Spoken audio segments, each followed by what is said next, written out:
Hood Politics, your weekly dose of what the hell is going on inside the White House.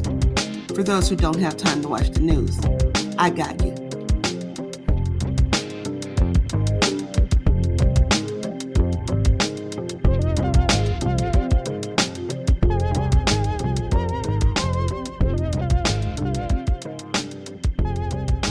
The NFL owners each made $14 million from television revenue last year. The USFL less than $2 million. NFL teams average almost $1 million in profit. USFL teams lose $3.5 million apiece. So is this action akin to a drowning man grabbing at razor-sharp knives to stay afloat? Donald Trump, who owns the New Jersey Generals of the USFL and represented the owners, answered this way. I think we have an excellent lawsuit. We have a case of a total monopoly by the NFL, and we expect to be successful in court. We're not doing this for any other reason. The NFL has reserved comment on the issues, but Commissioner Pete Rozelle did say Thursday, quote, "This suit is a transparent effort to interfere with our season and to lay the blame for the USFL's well-known problems and failures at someone else's doorstep," end quote. But the USFL says the NFL has been busy with a conspiracy committee whose only aim was to bury the new league. Okay, y'all, let me take you on a brief history lesson back to 1982. Before Trump was a politician or had a reality show, when he was just a mere racist millionaire, he owned a football team. I know, right? This team was a part of the league called USFL. Trump bought the New Jersey Generals in 1984. Even back then, he had this fascination with football, always wanted to be an NFL owner. Now, at first the owners were cool to have him on board because he gave a spotlight to this new league. Trump even signed Herschel Walker to a 3-year, $5 million contract. The league only had 12 teams their first season, but went to 18 on their second.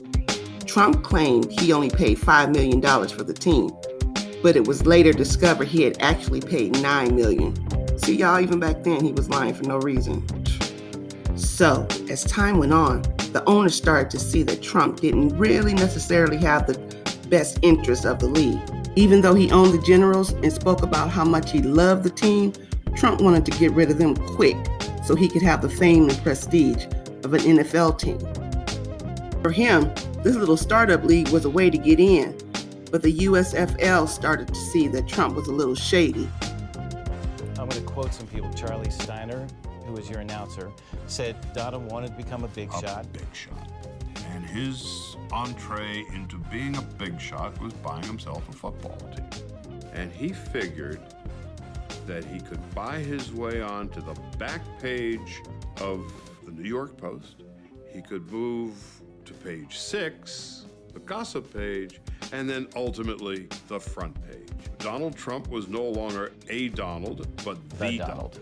Charlie Steiner was nobody. Charlie Steiner couldn't get a job, and we put him on the USFL. So I hope he said that in a friendly way, because if he didn't, I'd love to take him on just like I take everybody else on. So I hope he remains loyal, and if he doesn't, let me know and I'll attack him. At that time, they started calling him the arrogant asshole and the New York fast-talking con man. Trump started making a lot of enemies. It was said that he single-handedly took the league to an early grave. In 1983, he convinced the owners to challenge the NFL, who were dominating the league, to the point that Trump sued the NFL for antitrust violation.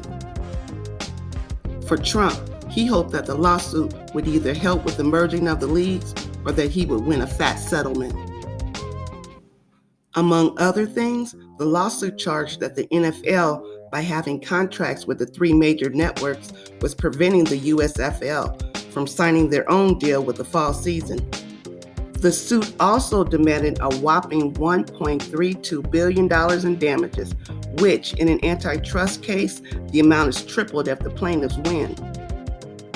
Now, later that year, the court found that the NFL did indeed violate the USFL and the owners, and you know what? They won a whopping $1. Oh, which was tripled. That came to $3. Oh, wait.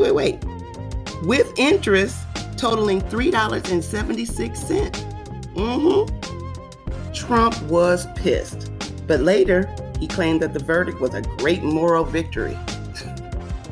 The USFL went back and forth to court on motions and appeals, which lasted well until the 1990s. The league was postponed days after the trial had ended and never played again. Later, Trump had said that he had gotten the league to go as far as it could go, and without him, they would have folded a long time ago. Yes. It was said that the NFL set a lifetime ban against Trump for his role in the lawsuit, and that this would mess up Trump's chances to get his own NFL franchise. Something then Commissioner Pete Rozelle said he would never allow. Later, in 1985, Trump met with Rozelle. Not soon after they had been introduced, Trump goes in about how great he is, how great he would be for the NFL, how wonderful he is, how the NFL would benefit from him being an owner. I mean, going on and on about himself until Rozelle couldn't even get a word in edgewise. After a while, Rozelle couldn't take it no more. No more. He became cold and rude to Trump and then bluntly finally said, "Mr. Trump, as long as I or any of my heirs are involved in the NFL, you will never be a franchise owner in this league." Huh! Now, fast forward to today. Trump's latest tweet said the NFL decided that it would not force its players to stand for the playing of our national anthem. Total disrespect for our great country.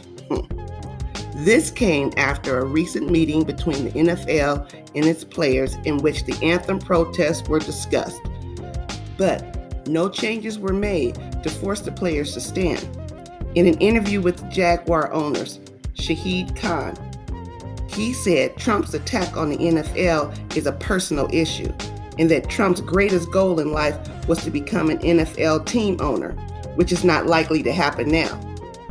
But now he has the power to hurt the league. Other owners are saying the same thing. He is especially pissed off with Roger Goodell. In 2014, Trump was one of the 3 bidders for the Buffalo Bills. It's said that Trump believed Goodell had something to do with preventing him from buying the team, and because he was not included in that ownership fraternity. Now he wants to wage war with the NFL. These owners know damn well it's not about the flag or patriotism, but he's just trying to soil the league, its brand, and why not throw a couple of colors in for protesting just for the hell of it? Because he's jealous. This says a lot about the man that's your president. This is the real reason he is sabotaging your football games. Someone that is this childish and this petty will hold on to a grudge for this long? Very well may be unhinged. Now, because he's the president, he thinks he can change the narrative of an entire football league? A man with a school-age mentality should not have this kind of power, y'all. I'm just saying. All right, y'all, that's it for this one. If you like the video, please share, press that subscribe and like button so you can be the first to see what's new. Until next time.